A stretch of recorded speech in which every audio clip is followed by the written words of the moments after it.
about the heart of the mechanism. What are we really talking about when we talk about, hey, let's put these guys on trial? The problem with secrecy is the avoidance of consequence. It's the avoidance of accountability. And the trend that we see in the world today, not just in the United States, but also in Australia and many other countries, is the avoidance of accountability for the most powerful, most privileged members of society, right? Private enclaves, gated communities, secrecy privileges, lawsuits and litigation for people whose stories they don't like.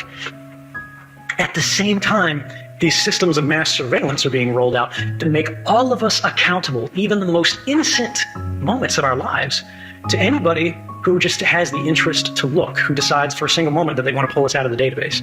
And by the way, this isn't a theoretical risk. In the United States, more than 11 people at NSA used NSA's mass surveillance system to monitor their lovers, their spouses, and their girlfriends.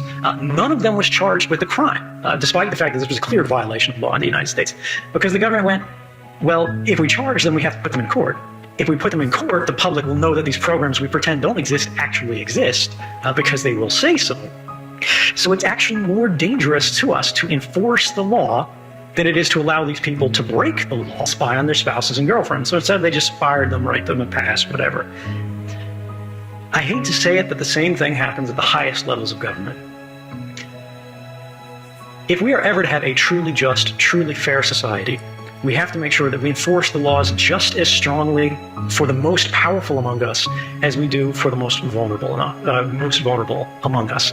And unfortunately, I think it's fair to say, as you look at it, you're right. That's not the case today.